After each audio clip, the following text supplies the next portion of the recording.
अहो लक्षात घ्या महाराज, आता 5-6 दिवसापूर्वी कार्यक्रम झाल्यावर एका ताईने मला प्रश्न विचारला की महाराज तुम्ही सांगता ते अगदी बरोबर आहे, पण माझी सासू एवढी फटकळ आहे, मला घरात पाऊल ठेवलं की सारखी बडबड करत राहते, आणि माझे सासरे तर एवढे हुशार आहेत, मी घरात असले की मला म्हणतात काय चालले बाळा, बरी आहेस ना बाळा, तब्येत कशी आहे बाळा. पण मी एकदा शेतात कपाशी आणायला गेले किंवा खुरपायला शेतात गेले की माझ्याच आहेरात आलेल्या सोफा सेटवर शेजारी सासूबाई जवळ बसतात आणि सुरू होतं फुसफुस. फक्त दिवसभर फुसफुस करत राहतात. म्हणून शेवटी कंटाळून या दोघांनाही उचललं आणि वृद्धाश्रमात नेऊन ठेवलं. तुम्हीच सांगा महाराज मी काय चूक केली. म्हटलं ताई तुझं अगदी बरोबर आहे, मान्य करतो तुझी सासू प्रचंड फटकळ आहे, हेही मान्य करतो तुझे सासरे सुद्धा फटकळ आहेत, पण ताई फक्त माझ्या एका प्रश्नाचं उत्तर दे, तेच जर तुझे जन्मदाते आई वडील असते आणि असेच स्वभावानं फटकळ असते त्यांना वृद्धाश्रमात नेऊन ठेवलं असतं का. हात जोडून विनंती करतो, लेकीचं लग्न करताना आता तुळशीचं लग्न होऊन 2 महिने झालेत, आपल्या मुलीला कधीच सांगू नका बाई आता तुझं घर बदलणार आहे, आजपासून तिच्या काळजात एकच गोष्ट बिंबवा, तुझ्या घराबरोबर तुझं मन तुला बदलावं लागणार आहे, आणि विचार करा ज्या दिवशी हे संस्कार करेल घराचा स्वर्ग होईल, घराचा स्वर्ग होईल. आता सुनेला बोललं का सासूबाईला जरा बरं वाटतं, पण सासू नावाचा प्राणी एवढा सोपा. ब ब ब कारेपूरची सासू, पप्याचं लग्न झालं तर तिने निम्या गावात भांडणं लावली. काय तुमच्या सुना, काय तुमच्या सुना, माई सून नक्षत्र आहे नक्षत्र. घरातल्या सगळ्या आळीतल्या सुना घरातून सांगत होत्या थांब 6 महिने, तुझीच नक्षत्र बदलीन ती तेव्हाच तू जाग्यावर येशील. कारेगावची सासू होती ती, कारेपूरची सासू म्हणजे सोपी नाही. ती म्हणली सुनबाई बाहेर नको पडू, पप्प्याने 3 वेळा पोलीस स्टेशन केले तेव्हा तुला आणले, तू बाहेर पडली तर काळी पडशील. मी जरा उद्या पुरणपोळीचा स्वयंपाक करायचा, उद्या सण आहे, मी जरा शेतात जाऊन येते, तू फक्त एवढी डाळ घेऊन वाटीत बस. गेली. कारेपूरची सासू होती ती. अर्ध्या तासाने शेतातून आली बो, पण ती घरात नाही घुसली. कारेपूरची होती ती, तिने फक्त बाहेरून डोकून पाहिलं बो, डाळही दिसानी तप्यालाही दिसानं, ती घरात नाही घुसली. कारेपूरची होती ना ती. त्या अख्ख्या आळीत जाऊन आली, अख्ख्या आळीत संग सुटली. काय तुमच्या सुना, काय तुमच्या सुना, माई सून. अर्ध्या तासात डाळ वाटली, आली घरी. गुणाची ग माई सून, गुणाची गुणाची. पप्प्याने तरास काढला पण वाया नाही गेला. पण सुनबाई तुला डाळ वाटायला सांगितली, ठुली कुठं. ती म्हणली हाय का सासूबाई. मला वाटलं कारेपूरची सासू हुशार राहती, तुम्हीच म्हणले डाळ वाटून ये, आता या खेळीला डाळ वाटून आले, आता कुठं डाळ राहती वय, तेव्हा तू जाग्यावर आली. तुम्ही सोप्या नाहीत ना. बरं माझं बोलणं एखाद्या सासूबाईला जर खटकलं असेल तर आज खऱ्या अर्थानं भगवान परमात्म्याच्या जयंतीच्या निमित्तानं नामयज्ञ सोहळा चाललाय, त्यांची शपथ घेऊन इथं बसलेल्या कोणत्याही सासूबाईनं मला सांगावं, तुमची अपेक्षा आहे ना, तुमच्या येणाऱ्या सुनेनं तुम्हाला आई म्हटलं, आई म्हटलं पाहिजे. आता मागच्यांच्या डोक्यात वेगळी खटकी चालली, आत्या म्हणलं पाहिजे, आत्या आत्या आत्या.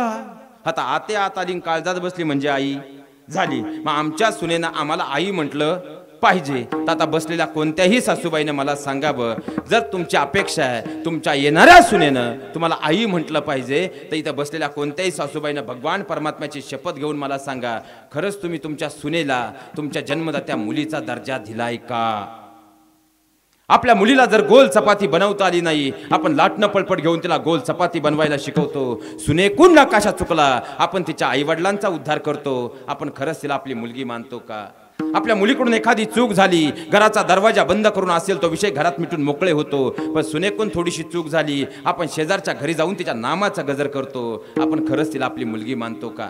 या विश्वकर्मा जयंतीच्या निमित्तानं मायबाप आज एकच गोष्ट लक्षात घ्या, स्वर्ग नरक कुठं वरती नाही तो, त्याची जीवनात कधी अपेक्षाही धरू नका. स्वर्ग आणि नरक म्हणजे आपल्या घराची 2 दारं आहेत. ज्या घरामध्ये सासू सुनेचं नातं भक्कम आहे ते घर म्हणजे स्वर्ग आहे. जिथं सासू सुनेचं पटत नाही ते घर म्हणजे नरक आहे. महाराज अहो महाराष्ट्रावर फिरताना आम्ही अशी घरं पाहिली, तो अवघ्या 3-3 वर्षाची लेकरं आहेत, पण दरवाजात 1-1 तास उभी राहतात. का. माझ्या आईकडे गेलो माझ्या आजीला राग येतोय, आणि माझ्या आजीकडे गेलो माझ्या आईला राग येतोय, कारण आई ना आजी 3 महिन्यांपासून बोलत नाही. महाराष्ट्रातल्या 3 वर्षाच्या लेकराची जर ही अवस्था असेल, बसलेले तुम्हीच उत्तर द्या. इथं उभं राहून मी कोणतं मोक्ष आणि अध्यात्म सांगायचं, सगळ्यात मोठा प्रश्न आहे. अहो तुमच्या घरातला महिला वर्ग हा करता माणूस दिवसभर आपल्या शेतामध्ये नोकरीमध्ये राबतो, दिवसभर घामाच्या थेंबामध्ये आंघोळ करून संध्याकाळी बिचारा दमून भागून 7 वाजता घरी येतो. आणि तो जर आईच्या जवळ जाऊन बसला ना तर बायको आपल्या मैत्रिणींना फोन करून माहेरा सांगते की आमचे हे तसे चांगले आहेत पण जरा आईचे गुलाम आहेत. आणि तो बिचारा दमून भागून संध्याकाळी घरी आला आणि तो जर बायकोच्या जवळ बसला, आई शेजाऱ्या पाजाऱ्यांना सांगते दुसऱ्याच्या बांधावर कष्ट करून याला वाढवलं, काल बायको नाही आली तर बायकोच्या पदराखाली गेला. शेवटी या दोघींच्या भांडणाला कंटाळून तो म्हणतो आईचाही पदर नको आणि बायकोचाही पदर नको, चला कट्ट्यावर. आता संध्याकाळी 11च्या पुढच्या कट्ट्यावरच्या अवलादी सोपे आहे का महाराज? निम्या 90 आणील. घे चमचाभर, घे चमचाभर, घे चमचाभर, घेतली चमचाभर, आला डुलत घरी. चुकत्या मुलाची आहे, चुकत्या मुलाची आहे. अहो घरातला स्वर्ग करायचा की घराचा नरक करायचा हे फक्त घरात तुमच्यावर अवलंबून आहे, आपल्या संस्कारांवरती ते अवलंबून आहे. जर आपले संस्कार चांगले असतील ना तर उद्याची पिढी घडेल. एखादा म्हटला बा महाराज असं का बोलले, घ्या पुरावा उघडा ज्ञानेश्वरी, काढा पहिला अध्याय, जैसे मूळ सिंचिते सहजे शाखा पल्लव संतोषजी.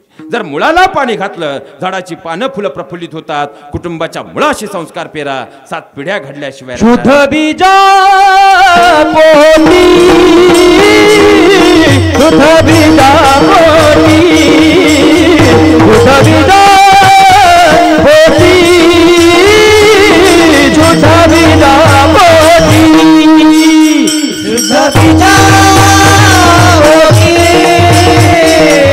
शुद्ध बीजा पोटी, शुद्ध बीजा पोटी, शुद्ध बीजा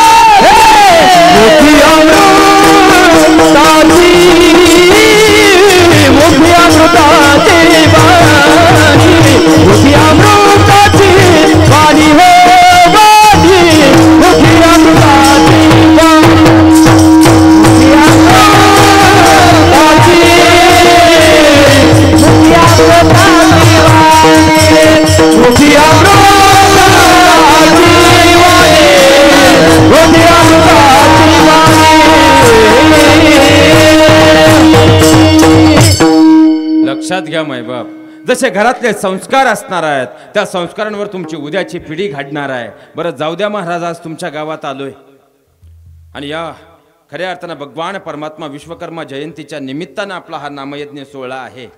तर आजच्या दिवशी तुमच्या गावातली सगळी भांडणं आज मी मिटूनच जातो. पण मी सायकोलॉजीचा प्राध्यापक आहे, पण मी सांगितलेला उपाय जर तुम्ही केला तरच मी सांगेल, अन्यथा सांगणार. सध्या पुरुष मंडळी मागं बसलेले, अंधारात बसलेले, समोर बसलेले, कोपऱ्यात बसलेले, घरात ऐकणारे सगळे 2 मिनिटं डोक्याला हात लावून जरा विचार करा बरं, तुमच्या डोक्यात टेन्शन काय आहे? जरा शांत 2 मिनिटं डोकं खाजवा. तुमच्या डोक्यात टेन्शन काय? तुम्ही काय एवढे सुकले बुवा?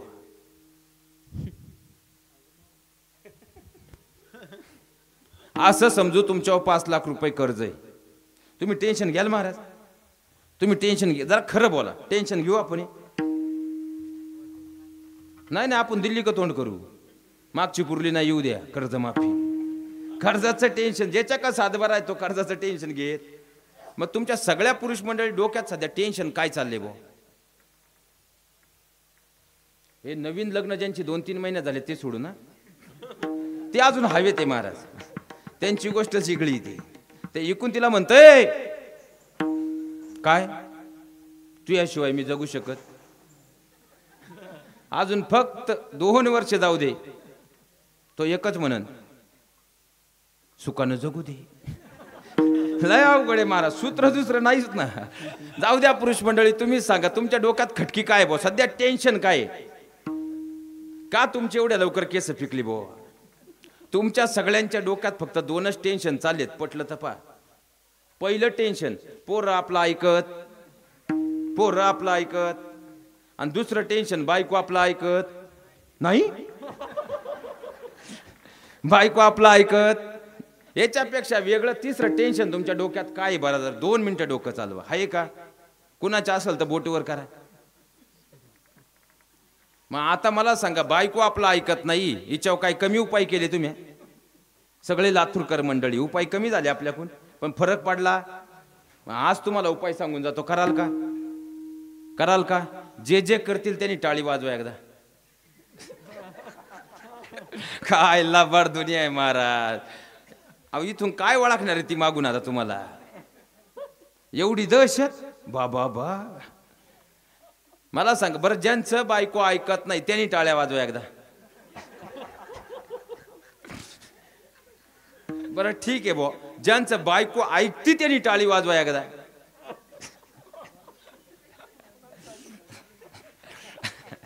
काय लबाड दुनिया आहे. बरं ठीक आहे, उपाय सांगून जातो, पण कराल ना का पुढं निघू?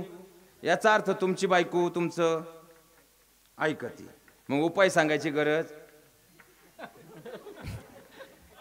बरं गादी उभा आहे महाराज, शब्द देतो दादा तुम्हाला. तुमचं पाकिट मी काय 21 दिवस आता फोडीत. 21 दिवसात जर तुम्हाला फरक पडला नाही, फक्त दादांना म्हणा मला फोन करा, इकडं आलो का पाठवून देतो. पण कराल ना? मला सांगा, बायको आपला ऐकत?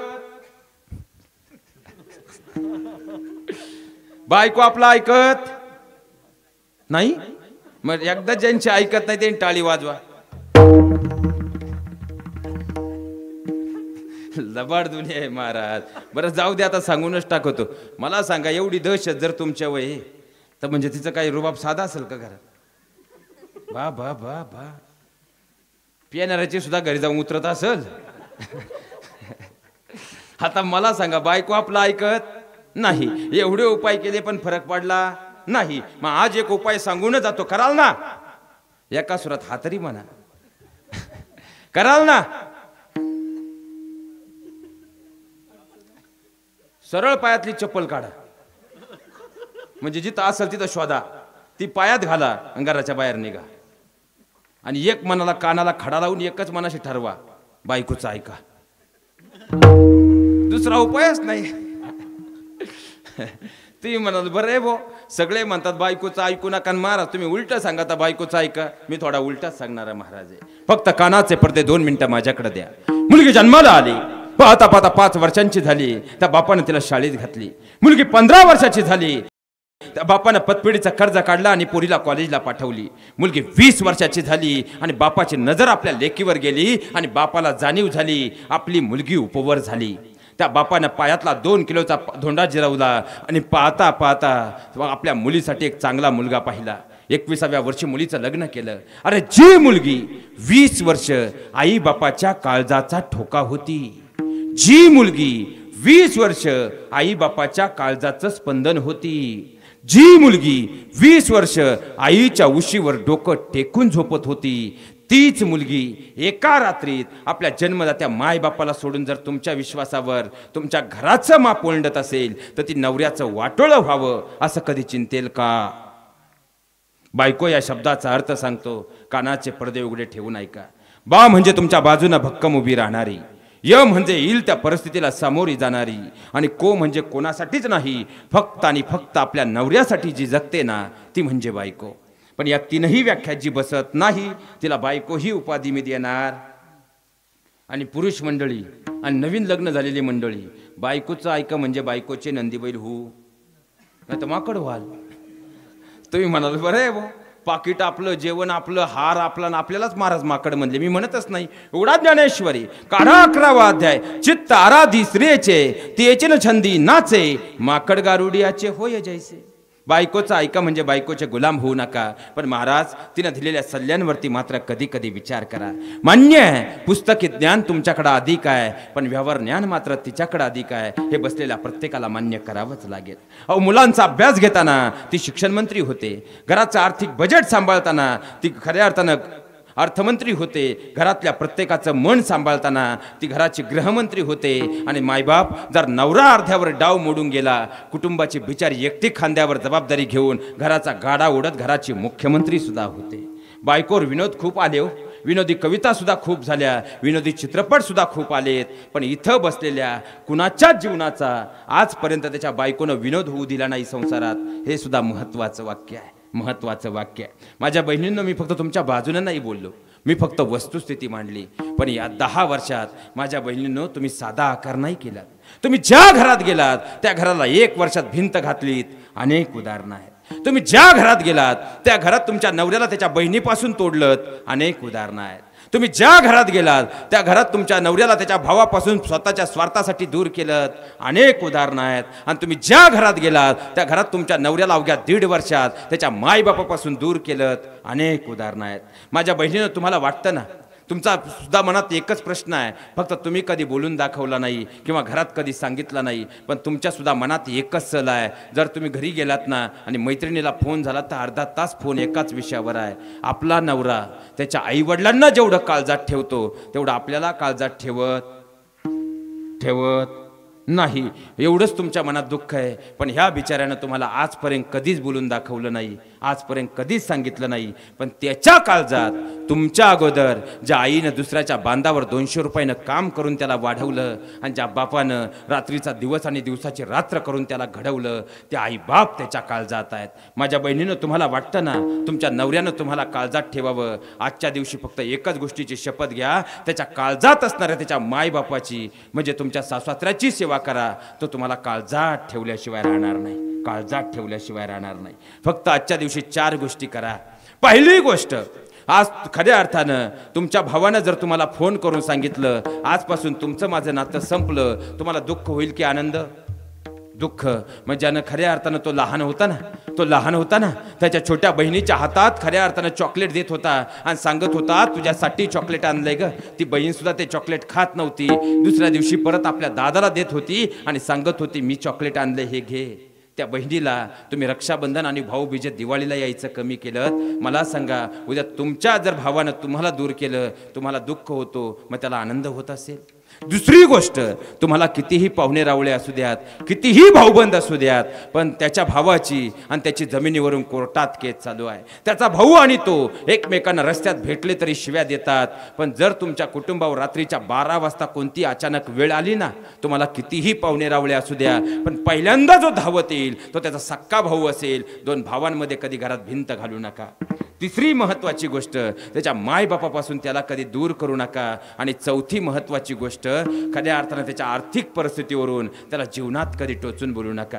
अहो, त्याच्या आर्थिक परिस्थितीवरून तुम्ही रात्रीच्या 7 वाजता जेवताना त्याला टोचून बोललात, तो तुमच्यासमोर काहीच बोलला नाही. पण संध्याकाळी तुम्ही सगळे झोपल्यानंतर मी माझ्या कुटुंबाला पोसायला पात्र नाही का, हा भाव त्या बिचाऱ्याच्या मनात निर्माण झाला. पण हुंदक्यांचा आवाज बाहेर येऊ नये म्हणून त्याने डोक्याखालची उशी तोंडात घातली, अंगावर गोधडी घेतली आणि मी माझ्या कुटुंबाला पोसायला पात्र नाही का, या आविर्भावानं तुमचा नवरा पहाटे 5 पर्यंत हमसून रडला. फक्त तो अंधारात रडला म्हणून दिसला नाही, पण त्याच्या मनात मध्ये भाव एकच होता, मी माझ्या कुटुंबाला पोसायला पात्र नाही का. अरे, राजाचा रंक आणि रंकाचा राजा क्षणात होत असतो. आपल्या नवऱ्याच्या आर्थिक परिस्थितीवरून माझ्या बहिणींनो आजपासून त्याला कधी टोचून बोलू नका. एवढ्या फक्त 4 गोष्टी आजच्या दिवशी या भावाकडून घेऊन जा. खऱ्या अर्थानं नवऱ्यासारखा देव माणूस तुम्हाला या जगात कोणी सापडणार नाही, जगात सापडणार नाही. हो, मला सांगा, ह्या संस्कारांची वृक्षवेल अशीच आहे. जर आपलं घर घडलं ना मायबाप, तर घरातले उद्याची आमची मुलं घडतील. आणि जर आमची मुलं घडली ना, तर खऱ्या अर्थानं, कारण तुम्हाला तुमच्या आयुष्यात कितीही पैसा कमवा, पण उतार वयामध्ये केस पिकली भेटणारा प्रत्येक पाहुणा एकच विचारतो, तुमचे बंगले किती, तुमच्याकडे बँक बॅलन्स किती विचारतो. तो एकच विचारतो, दादा तुमची मुलं काय करतात. अभिमानानं आणि स्वाभिमानानं सांगता यावं अशी संस्कारक्षम आमची पुढची पिढी घडवणं गरजेचं आहे. पण जर घरामध्ये वाद असतील, सोपं करून सांगतो महाराज, आता बरेचसे शेतकरी कपाशी इकडं केली जाते, कपाशीचं मूळ आहे, ते मुळात जर सडलेलं असेल, तुम्ही कितीही महागडी खतं घाला, कितीही महागडी औषधं वापरा, मला सांगा त्या कपाशीला फुल येईल का हो? त्या कपाशीला फळ येईल का हो? ते झाड बहरेल का हो? जर मग कुटुंब नावाच्या मुळाशी जर संस्कार पेरलेले नसतील, तर संसार नावाचा वटवृक्ष बहरेल का, फुलेल का? तो सुदोदित दुःख देणाराच असेल. हाच उपदेश तुकोबाराय करतात अभंगाच्या द्वितीय चरणात. एरती माई के दुःखाची जाणीती, एरती माई के दुःखाची जाणीती, एरती माई के दुःखाची जनती, एरती माई के दुःखाची जनती, एरती माई के दुःखाची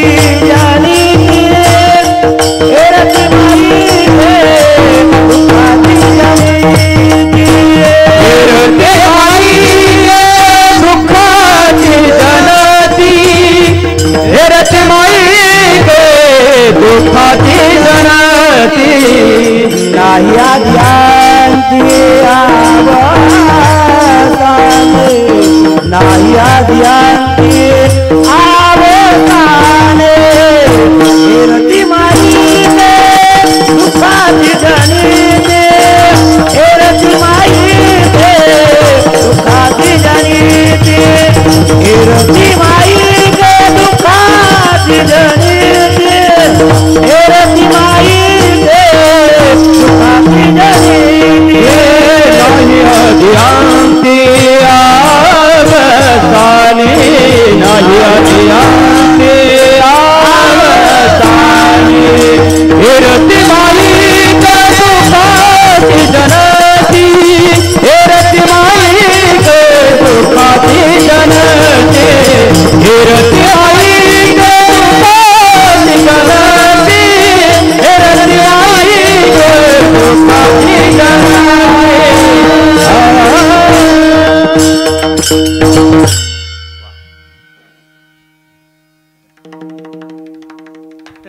थोडा वेळ लागेल पण सवय लागली. एकदा जोरदार कडाडून टाळ्या या सगळ्यांसाठी झाल्या पाहिजेत. एकदा जोरदार कडाडून टाळ्या या सगळ्यांसाठी झाल्या पाहिजेत. लक्षात घ्या मायबाप, खऱ्या अर्थानं जगद्गुरु तुकोबराय तुम्हा मग कलियुगातील जडजीवांना उपदेश करतात की अंतपार सुखाची जर प्राप्ती करायची असेल तर तो भगवान परमात्मा आपलासा करून घ्या. प्रपंच दुःख मूळ आहे, प्रपंच दुःख देणारा आहे, पण याच प्रपंचाला जर आम्ही परमार्थाची जोड दिली तर खऱ्या अर्थानं या नासक्या देहाचंही सोनं झाल्याशिवाय राहणार नाही. अहो भक्त पुंडलिकानं कर्मानं मात्या पित्यांची सेवा केली आणि अंतकरणामध्ये भगवंताचं नाम पराविष्ट केलं, आढळचं स्थान प्राप्त केलं. ज्या ध्रुवाला वडिलांची मांडी मिळाली नाही त्या ध्रुवानं खऱ्या अर्थानं अंतकरणामध्ये भगवंताच्या नामाचा छंद जोडला, आढळचं स्थान प्राप्त केलं. ज्या उपमन्यूला वाटीभर दूध जेवणासाठी मिळालं नाही, पिण्यासाठी मिळालं नाही, त्यानं सुद्धा त्या छोट्याशा लेकरानं अंतकरणामध्ये मनाला गोविंदाच्या नामाचा छंद दिला, समुद्र भरून दूध प्राप्त केलं. मायबाप अविनाश करी आपुली ऐसे लावी मना पिसे. या नासका देह एक दिवस जाणार आहे, पण जातानाही या नासक्या देहामधला खऱ्या अर्थानं जर याला अमर करायचं असेल, म्हणजे खऱ्या अर्थानं हा देह जरी सोडला तरी तुम्हाला चिरतरुण जर राहायचं असेल, अविनाशत्व जर प्राप्त करायचं असेल तर एकमेव राजमार्ग या मनाला गोविंदाच्या नामाचा छंद लावला पाहिजे. कारण कलियुगी उद्धारे हरीच्या, कारण आजच्या अभंगातून आपल्याला नाम आणि मागणी दोन्हींचंही साधर्म्य साधायचं आहे. मग भगवंताचं नाम हे तुमच्या माझ्या जीवनाला तारणारं आहे. कारण खऱ्या अर्थानं जर ते भगवंताचं नाम आपल्या तुम्हाला मला तारणार आहे, फक्त अट या ठिकाणी तुकोबारांनी या अभंगात एकच ठेवली की ते कशानं प्रसन्न मनानं घेतलं पाहिजे, या मनाला गोविंदाच्या नामाचा छंद जोडला पाहिजे. पण मनाची पाटील एवढा सोपा. आता सगळे तुम्ही इथं बसलेत, पण सगळे प्रसन्न मनाने बसलेत का? कुणाच्या डोक्यात काय खटकी असेल सांगू शकत? कुणाच्या डोक्यात हेही चाललं असेल, कोणी आणलं रे याला?